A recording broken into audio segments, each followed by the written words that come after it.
Welcome back to ChemExam Explained, where the aim is chemistry clarity, exam mastery.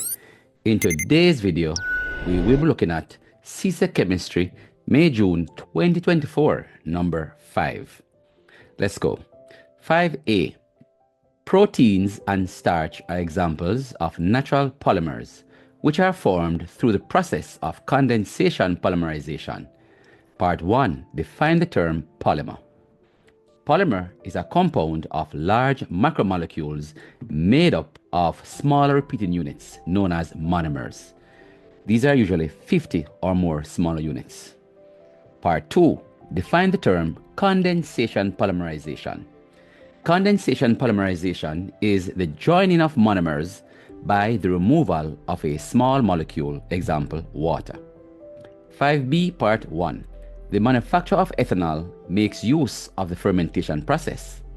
Define the term fermentation. Fermentation is a process by which yeast uses glucose under anaerobic conditions to produce ethanol and carbon dioxide. B Part 2.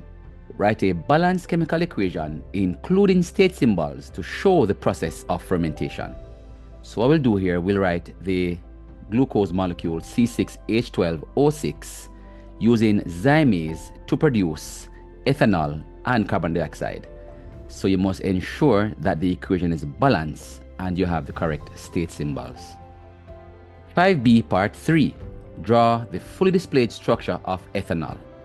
So ethanol is an alcohol, and eth would tell you that we have 2 carbons. And if you follow the general formula, CN H2N plus 1 OH, and we know that the prefix is eth, so we have C2 H2 times 2 plus 1 OH gives us C2 H5 OH.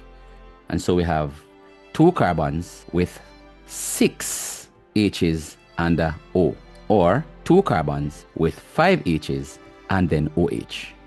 So here you have 2 carbon with a 1, 2, 3, 4, 5 H's and then OH, or 2 carbons with 1, 2, 3, 4, 5, 6 H's and 1 O.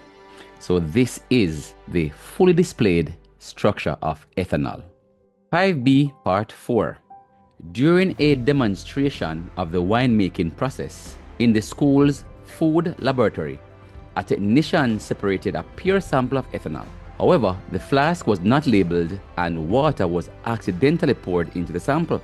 Using a line diagram, draw and label the apparatus that could be set up in the chemistry laboratory to obtain the pure ethanol from the contaminated sample. So right away we see that we're going to separate water from ethanol. So that's a mixture. The mixture is ethanol and water. So what we'll do is we'll set up our fractional distillation. So here we have our column. Here we have our flask containing ethanol and water. It is being heated. The flask is connected to a condenser, and what comes out of the condenser will go into a conical flask. So this thermometer here will tell you when you reach the boiling point of the ethanol, and when all of it is removed, it will start to increase to show that it is now moving to the boiling point of water. So we'll know when we remove all of the ethanol. So in doing this line diagram, we're to ensure that we have a flask with a mixture heated, we have our column with the glass beads, and we have our condenser, and of course we have the correct seals where they are supposed to be so that we don't lose any vapor.